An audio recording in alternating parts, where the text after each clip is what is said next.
Bom dia de novo. Hoje nós vamos continuar aquela aula sobre liderança que a gente começou na semana passada. E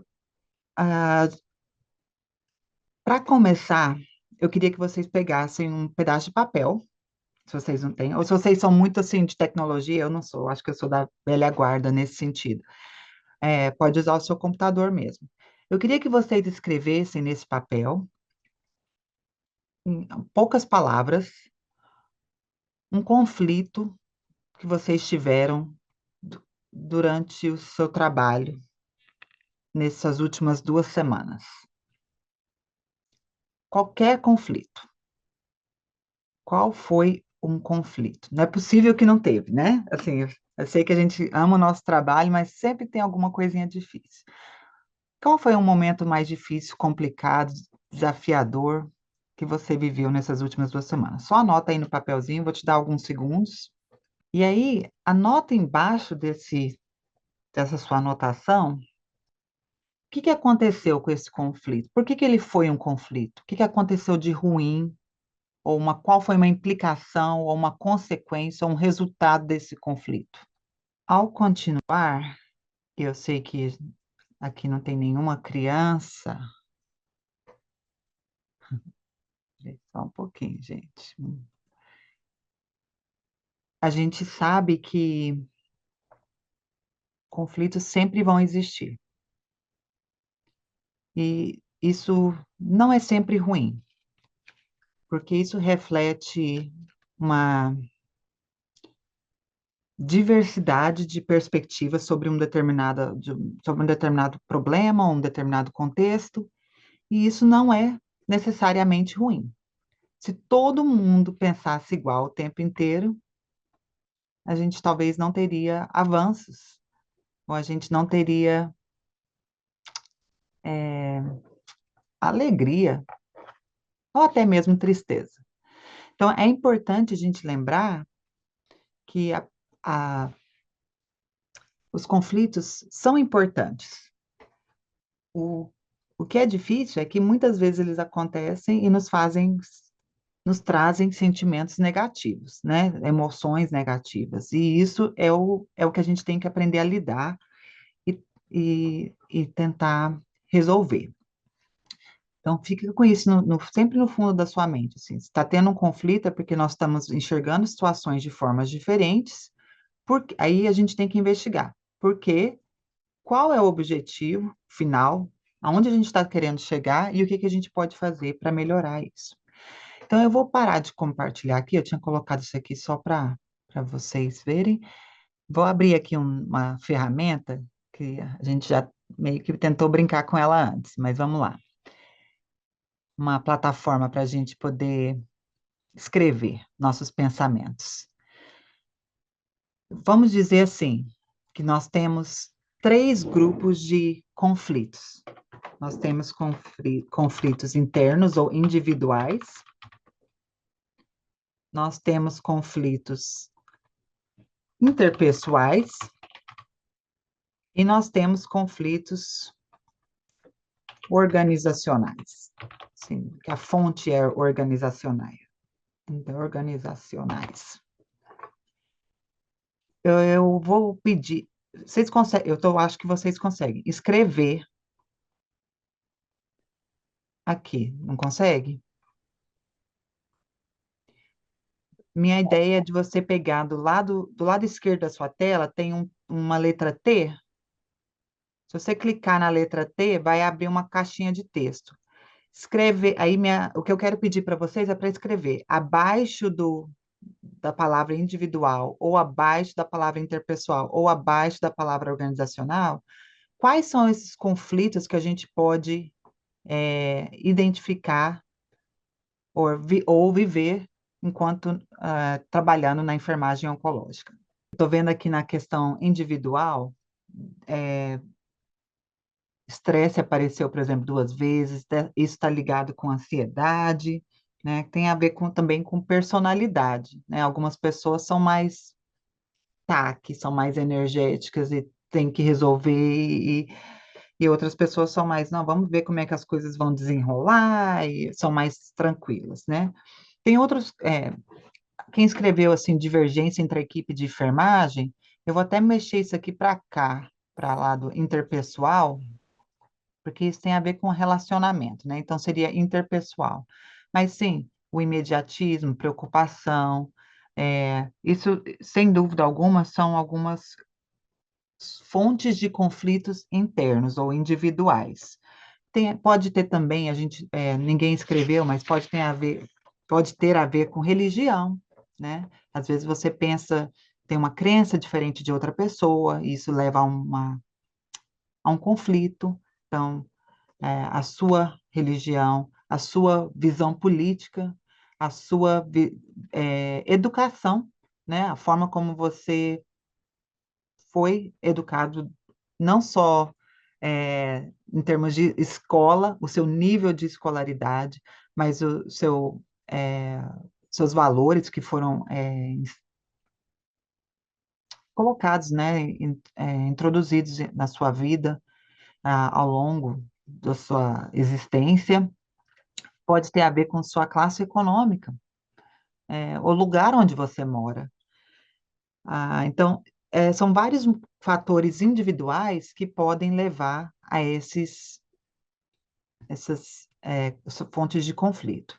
Em relação aos interpessoais, aí tudo desapareceu, não sei por quê, tinha lá divergências entre os membros da equipe de enfermagem. Isso, sem dúvida alguma, acontece muito e é uma fonte de conflito, o tempo todo, né? Porque nós, pode ser por conta daqueles fatores individuais, mas se apresenta como forma interpessoal. E isso geralmente está relacionado à comunicação. Comunicação é o fator principal, eu sei que isso estava escrito também, de conflitos. Então, se a gente pode trabalhar numa coisa, seria bom a gente trabalhar na nossa habilidade de comunicar mais claramente. Estereotipos. É muito comum nós estabelecermos estereótipos com relação a outras pessoas, em relação aos pacientes, em relação à equipe profissional, e isso gera conflitos. Falta de suporte, né? Então, assim, quando não existe suporte entre colegas, quando não existe suporte entre a liderança e os liderados, suporte e confiança, né? Isso gera conflitos também.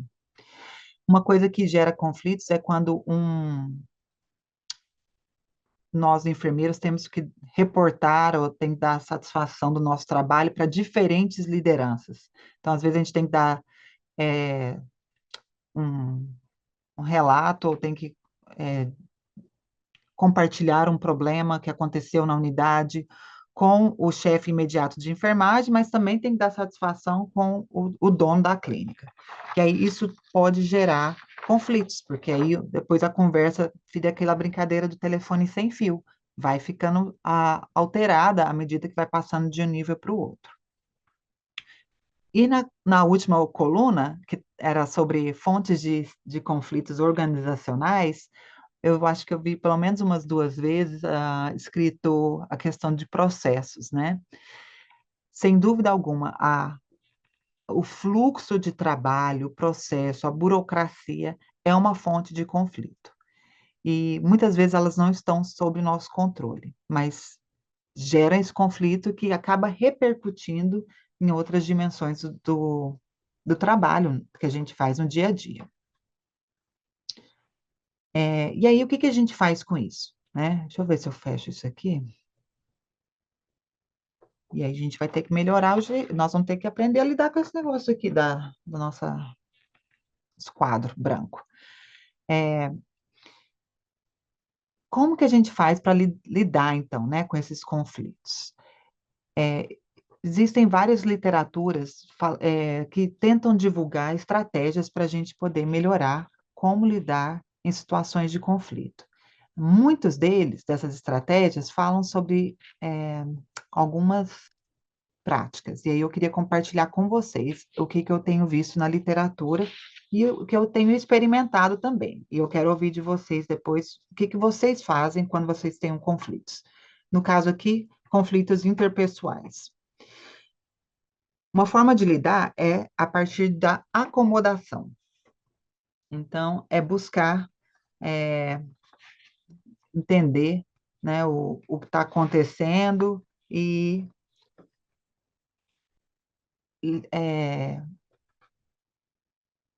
e gerenciar.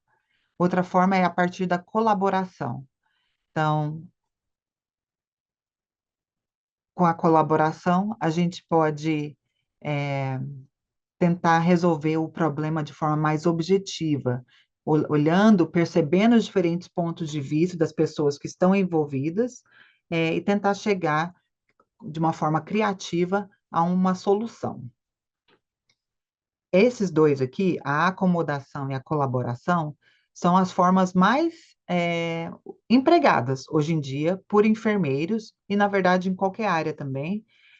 São as estratégias mais empregadas para tentar resolver conflitos. Então, a acomodação e a colaboração. Em terceiro lugar, vem essa estratégia assim, que é de buscar um meio termo, de tentar achar uma área de vamos fazer um contrato, né? É uma área em que as pessoas que estão envolvidas no conflito tentam barganhar ou encontrar eu vou ceder um pouquinho, você cede um pouquinho, a gente chega no meio termo. E isso funciona, mas muitas vezes é de uma forma temporária. Essa estratégia aqui de resolução de conflitos, evitação ou pode ser até chamada de uma fase em que a gente ignora o problema, ela é como a negação. Sabe aquelas fases do luto, quando o paciente passa pelos lutos, e uma delas é a negação? Esse é mais ou menos isso. A gente vê, sabe que existe um conflito e finge que não está acontecendo, ou vamos ver, não vou lidar com isso agora, vou evitar lidar com isso agora. E pode ser benéfico por um curto período de tempo, mas, na verdade, dependendo da sua posição na equipe, a evitação não vai ser vista com bons olhos, porque os membros da equipe, os colegas, esperam uma atitude, né? Mas pode ser algo que seja usado por um curto período de tempo. E uma solução que não é comum, mas que pode ser utilizada, é a competição, que é uma outra solução de curto prazo e que envolve estimular a equipe a achar uma saída por meio de competição. E isso às vezes pode terminar bem, mas muitas vezes não termina bem.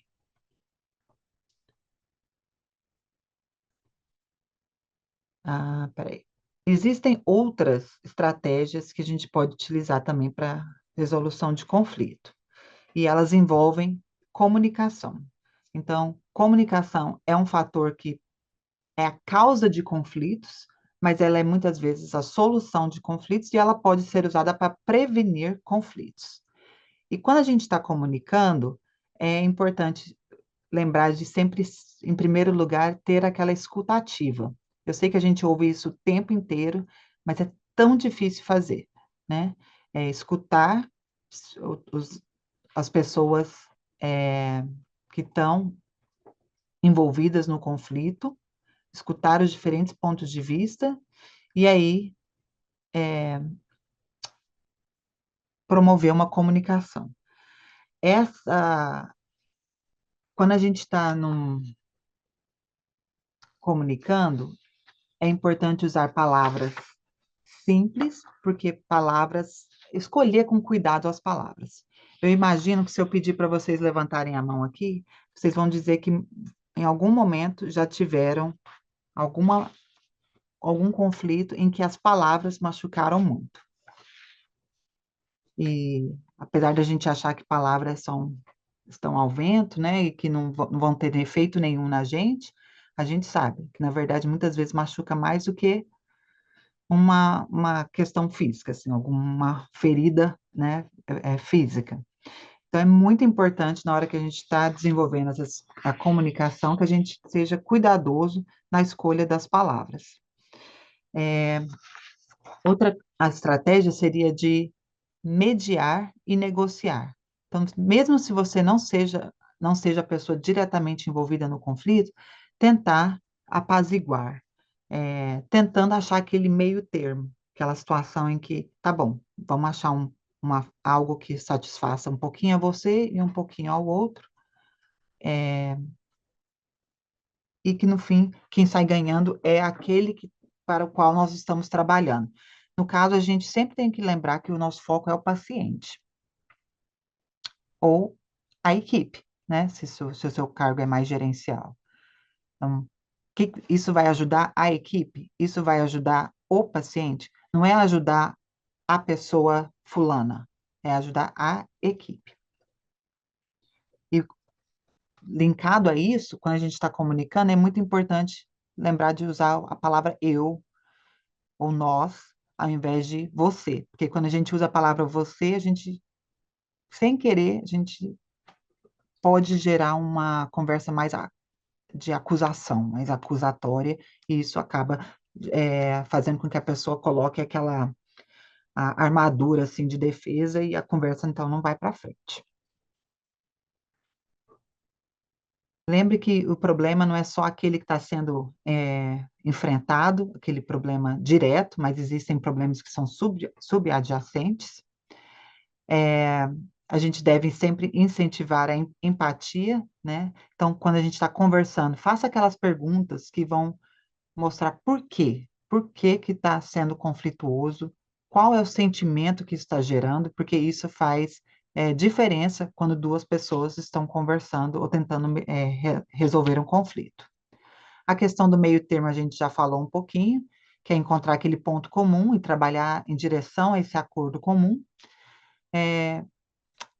A gente pode sempre tentar oferecer orientação e treinamento. Então, quando a gente percebe que um conflito é repetidamente por conta de uma situação, o que que a gente pode fazer, então, para melhorar essa situação, para prevenir, então, conflitos futuros? E é importante, né, em relação a isso ainda, ser apoiador de sugestões, ao invés de concentrar, centralizar, descentralizar e dar suporte para as pessoas irem para frente e liderarem aquilo que está sendo discutido. Comportamento profissional, quando a gente está numa situação de conflito, muitas vezes a gente desliga, né, o botão do comportamento profissional, mas isso é algo que deve ser mantido, porque é isso vai ser lembrado depois. Como que foi lidado e como que vai, vai ser respondido, como que foi lidado e se foi de uma forma profissional e ética no futuro. Em relação a políticas e procedimentos, lembrar que, acima de tudo, existem, né? Existem regras que traçam como que o jogo vai ser jogado. E é importante a gente estar a par dessas regras e segui-las no momento de conflito também. Isso vai ajudar a lidar com os conflitos de forma justa e transparente. O último ponto aqui, documente o problema e forneça acompanhamento, não é algo que a gente faz normalmente quando é um problema entre a equipe ou organizacional. Geralmente, se a gente tem um problema com o paciente ou com a família, a gente já acaba documentando, porque isso serve como uma forma de respaldo, né, e suporte até para os nossos colegas saberem, ó, eu estou tendo essa dificuldade na minha relação com o paciente ou com a família, já tentei isso, já tentei aquilo, não está dando certo. Agora, quando é um problema organizacional, como que a gente faz a documentação disso, né? E parece simples, mas às vezes a gente escrever um e-mail falando, ó, nós tivemos uma reunião e foi isso que a gente conversou. Já fica documentado, já é alguma forma de documentação.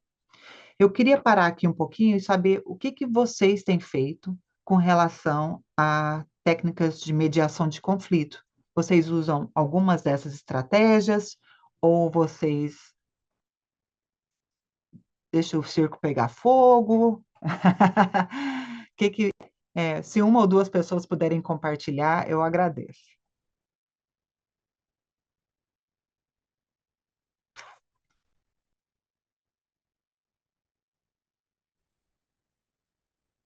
Vou abrir aqui, já que ninguém falou.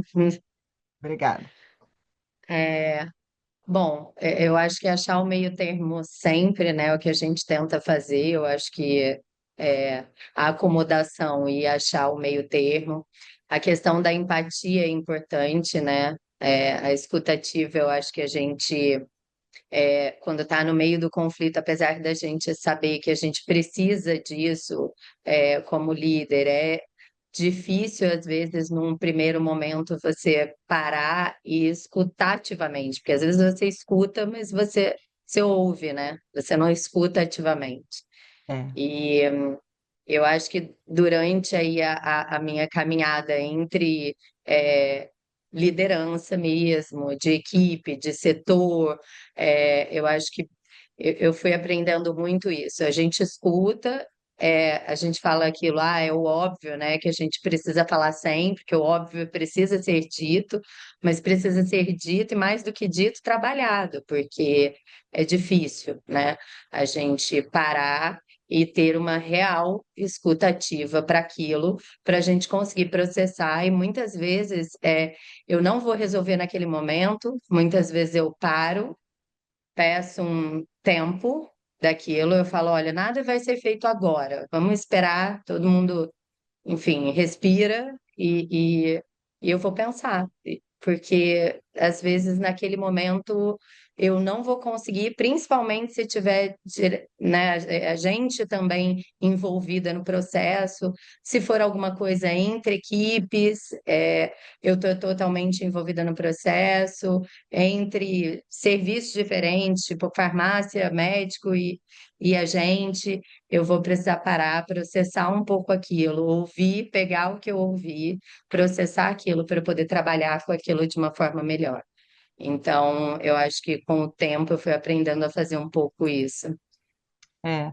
E o que você acabou de falar, assim, com o tempo, é tão verdadeiro, porque no começo a gente ou não se sente preparado para resolver o conflito e foge dele, né, evita, ou abruptamente toma uma decisão que pode não ser a mais sábia. É, eu tenho um colega que ele fala muito assim: se você me pergunta alguma coisa, eu peço pelo menos 24 horas antes de responder. Isso não é sempre viável, né? Porque às vezes a situação é de urgência ou emergência e a gente precisa tomar uma decisão rápida. Mas com o tempo a gente vai adquirindo mais confiança, essa sabedoria, né, que vem. E eu sei que a gente falou um pouquinho sobre isso no último encontro, mas a experiência ela só vai ser adquirida se a gente investir em melhorar nossas habilidades. Não é o tempo somente que vai fazer com que a gente se torne mais experiente, mais expert. A gente vai se tornar expert se a gente estudar e se dedicar para poder fazer diferença, ao longo da carreira. Senão a gente vai ser novato a vida inteira, é, de acordo com aquela escala de Brenner, né? Então, é isso aí. Mais alguém usa alguma dessas estratégias ou uma outra para conflito, para resolução de conflitos? Talvez numa resolução interpessoal também? O que que você faz? Bom dia. Bom dia. Acho que é a primeira vez que eu estou vendo aqui, na aula passada eu também não estava presente. Me Tudo chamo bem. Reivax, tá? De São Luís do Maranhão. Eu queria só reforçar um pouco da fala de Fernanda, que ela foi muito assertiva. E lembrar de uma coisa também que ela até comentou, mas eu queria reforçar, que a gente, como líder de enfermagem, a gente não lida só com a enfermagem dentro de um ambulatório, de algum serviço. A gente tem uma cadeia multiprofissional muito grande, a gente tem farmacêuticos, a gente tem farmácia, a gente tem a equipe médica, a gente tem o paciente, o acompanhante e inúmeras pessoas com inúmeras vontades e pensamentos diferentes. E quando nos chega uma demanda, às vezes várias dessas categorias estão envolvidas nessa demanda. E o que eles querem é apenas uma solução, uma resolução de imediata. E a gente, depois de um tempo, começa a pensar e a querer conseguir resolver isso de imediato. A gente precisa ver qual o caminho seguir e então tentar implementar uma mudança. Que às vezes essas mudanças e a resolução desse conflito nem depende somente da gente. Depende, às vezes, de uma instância maior, da direção médica, da direção do hospital. Então, a gente precisa fazer uma avaliação situacional daquele conflito e ir tentando dirimir ele. E muitas das vezes, o processo que a gente implementou não vai ser a solução. A gente também tem que saber retroceder, ó, não deu certo o que eu propus, a gente vai ver uma outra possibilidade, tentar um outro método, ouvir um outro profissional, para poder a gente, então, solucionar esse problema. Então, com o tempo, como a senhora falou, a gente vai tendo esse feeling de por onde agir, de como ir. Então, isso é muito interessante, como a gente vai conseguindo se adaptar, né? E tendo essa diferença de ação de antes para o depois. Então, é algo que é volátil, todos os dias a gente está aprendendo. Essa palavra é boa. E também lembrar, eu acho que vem com a maturidade, de que o fato de às vezes uma proposta ser aceita ou não ser aceita, não é necessariamente pessoal, né? Não é porque você, Reivac, está propondo que a gente não vai aceitar, né? É, então, aos poucos isso vai ficando mais claro e a gente vai entendendo também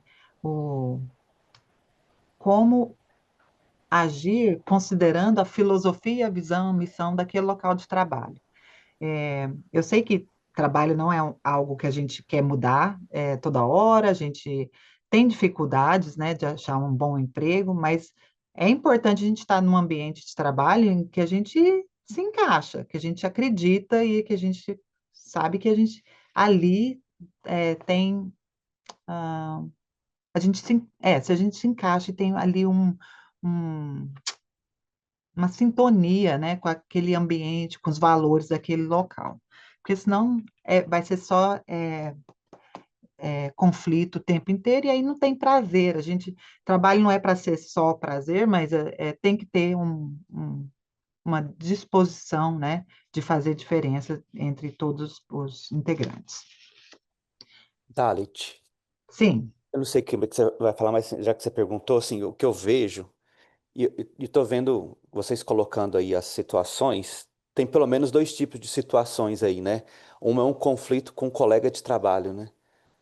E outro é o conflito com o nosso cliente, com o paciente, né? Então, acho que são duas formas diferentes, duas dinâmicas completamente diferentes, uma da outra. E, ah, mas eu quero só focar na questão do conflito com um colega de trabalho, né? Com um superior ou da mesma altura hierárquica ou uma pessoa que está debaixo da nossa orientação.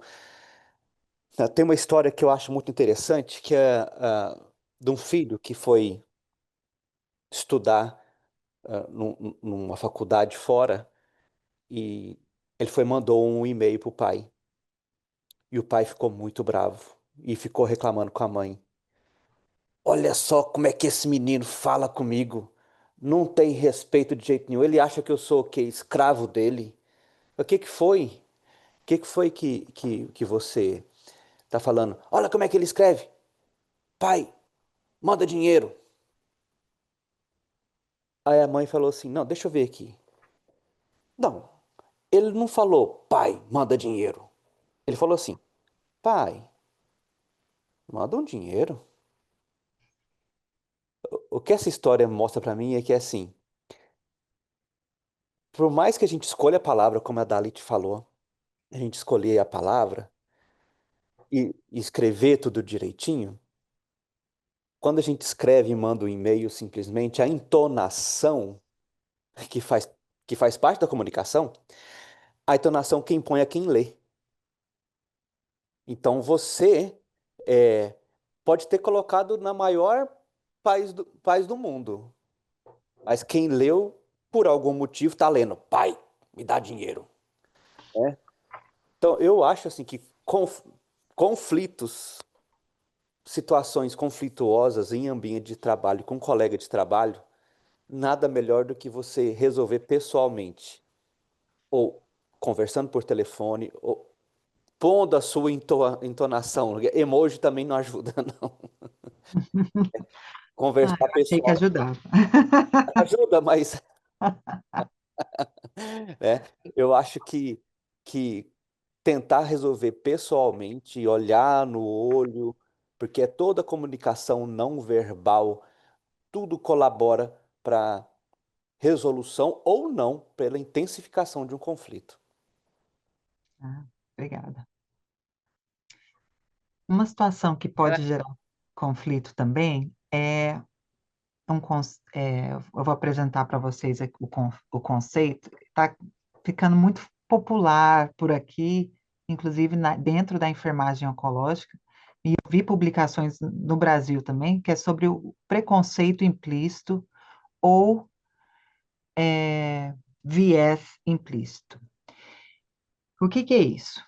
O preconceito implícito é o conjunto inconsciente de estereótipos e atitudes que desenvolvemos em relação a certos grupos de pessoas, o que pode afetar nossos relacionamentos com os pacientes e as nossas decisões de tratamento. E como que a gente tem, né, esses preconceitos implícitos? A gente, como está dizendo, é implícito, a gente não reconhece que a gente tem, mas a gente pode, por exemplo, dar, como enfermeiro, menos atenção para um paciente que é de uma diferente idade, que tem um câncer diferente, que vem de uma região diferente, ou que tem uma raça diferente. E, mais uma vez, eu vou ressaltar, é um preconceito implícito. A gente não faz de propósito. A, a gente pode usar isso na forma que a gente comunica, né? Então, o uso da linguagem ou gestos que transmitem algum viés.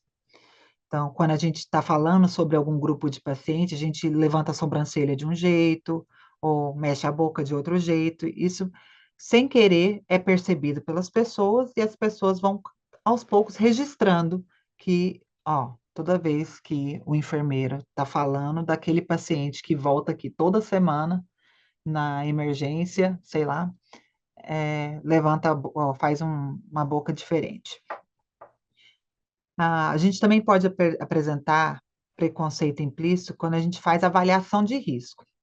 Então, se a gente, por exemplo, conhece um paciente que tem problema com alcoolismo, e aí você pensa, bom, tá vendo? Então não vou nem investir meu tempo aqui, porque, olha lá, não se cuida, por que que eu vou cuidar desse paciente, né?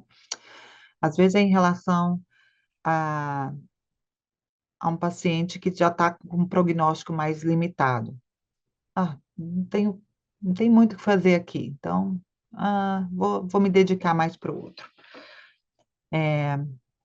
Então, são várias as questões que podem gerar em nós esse preconceito, mais uma vez, que é implícito, e afetar a forma como a gente relaciona com pessoas, com os pacientes e até com outros membros da equipe também. Como que a gente faz com relação a isso? Então, existe um movimento atualmente para a gente fazer a autoavaliação. A autoavaliação para a gente tentar identificar se a gente tem algum desses preconceitos ou vieses implícitos ou não. E eu mesmo nunca tinha feito nenhum teste. Ontem eu fiz um que era sobre a alimentação e tipo de alimentação, a minha percepção sobre tipos de alimentação. Como vocês sabem, aqui nos Estados Unidos é a terra do hambúrguer e da batata frita, né? E eu como hambúrguer e batata frita várias vezes por semana. E mais, eu percebi. Ai, esqueci de falar isso. Eu espero que tudo que eu fale aqui fique aqui, apesar de estar sendo gravado, né? Não faz muito sentido. É, mas eu vou falar assim mesmo. Eu sei que comer batata frita não faz bem. E aí eu critico quem come batata frita, mas eu como batata frita.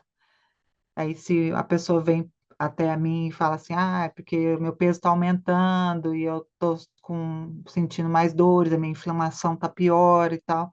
Eu vou falar assim, também, né? Olha como é que você come. Então, existe esse preconceito implícito dentro de mim, eu desconfiava disso e confirmei por meio de uma avaliação. E existem instrumentos, então, para avaliar, fazer autoavaliação, em relação a qualquer assunto que você pode imaginar. E existem esses instrumentos também em português.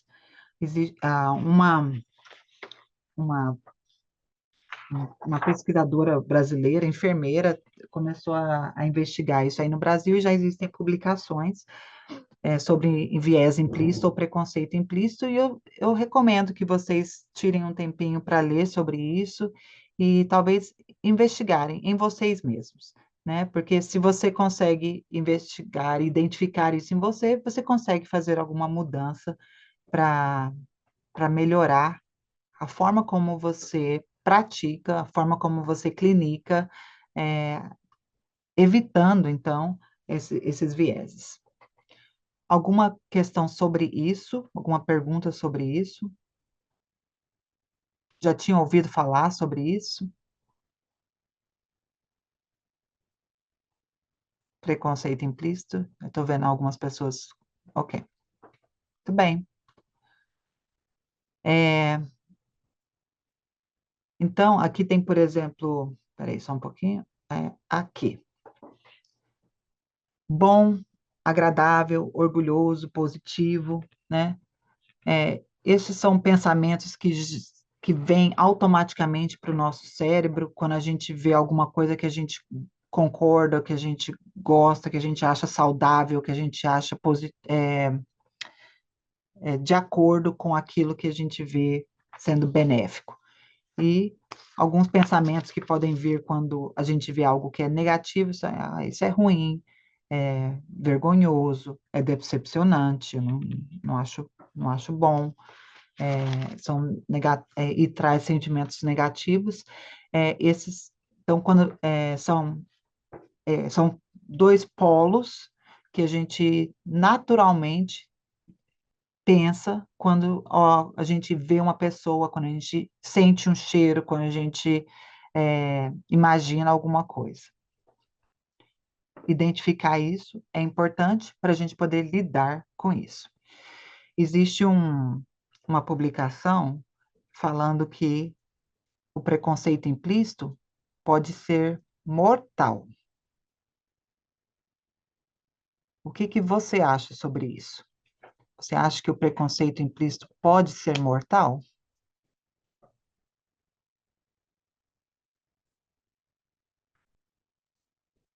Dependendo da sua reação, né, Dadet? Você... Um pouquinho. Desculpa, gente, que meu filho falou junto comigo aqui. O lance de ser mortal é que é bem assim, dependendo da sua expressão, você acaba com tudo, você não precisa utilizar nenhuma palavra, né? Você já condena aquela situação, que é o chamado caras e bocas, né? Quando você lida com determinadas situações. Uhum. E já teve situações bem desagradáveis, assim, que ainda a gente brinca, fala assim, o que eu não falo, os meus olhos falam, sabe? Aquela vira o olho, faz uma boca meia torta, assim, você vê que você já está em super desacordo com determinado assunto. Fica situações bem desagradáveis. Já passei por essas situações e que foi difícil contornar. Uhum. Então, é aquele negócio, tipo assim, foi mortal, tipo assim, acabou o assunto, porque senão ia acabar ficando pior ainda. Já aconteceu no seu ambiente de trabalho de atender um paciente primeiro? Vamos supor que você não tenha, né, uma triagem estabelecida, mas por algum critério um paciente foi atendido e o outro não, primeiro? Não necessariamente mortal, mas... Já tive situações que, infelizmente, por questões sociais. Então, tipo, aquelas preferências. Ou aquele cara que, porque ele é mais bambambam, é não sei o quê, você vê que automaticamente a própria direção, às vezes, do hospital já dá aquela orientação, ó, fulano vai internar em tal andar, entendeu? E aí você pega e você vê um negócio diferenciado, assim, um tratamento diferenciado. Essas situações, assim, é bem desconfortante, assim, você... E o próprio paciente, tem paciente que ele fala assim, fulano está sendo tratado diferente de mim, às vezes é a mesma patologia, é a mesma coisa, e você tem que ouvir isso do próprio paciente. Então, já trabalhei em órgãos públicos, né, e que tinha muita jogada política. Uhum, E eram situações que você tinha que dar uma contornada e era politicagem uhum, total. E o paciente tem culpa, ele tem que ser atendido, né? Só que tem aqueles pacientes que ou chega dando aquela carteirada mais sutil, ou porque é o tio do prefeito, é o sobrinho do prefeito, e isso também com colegas que trabalham conosco que tem, é porque é sobrinho do superintendente, porque é não sei o que de dono de tal também. Então, não só com pacientes, mas também com colegas de trabalho. uhum. E Infelizmente. muitos desses não são nem, não são questões explícitas, implícitas, são explícitas, né? Explícitas, exatamente. Explícitas, é. Verdade. E é importante a gente tentar identificar esses que são implícitos, porque esses explícitos são bem óbvios, né? Aham. É. É que começa com um implícito, mas você fala assim, não tem nada de Não, não implícito, tem vai estar implícito. escancarado. É, é. Eu tenho duas situações que elas são interessantes, assim, que aconteceram comigo. E o que eu já li também sobre o assunto. Uma é, a gente pode ter esse bias esse implícito aí, esse julgamento implícito dentro de nós, do ponto de vista negativo, como a gente talvez seja os exemplos mais corriqueiros que a gente tem e que está dando aqui, e que já aconteceu comigo. Eu já contei para você, Dalit, essa história, mas eu vou contar para o pessoal. Quando eu era residente, eu estava sozinho no pronto-socorro, na minha residência, eu não estava nem com ninguém fazendo mentoria comigo ali. Estava só eu e a equipe de enfermagem. E pela terceira vez, um. Ó, meu bias interno aqui. Um bebum com cirrose.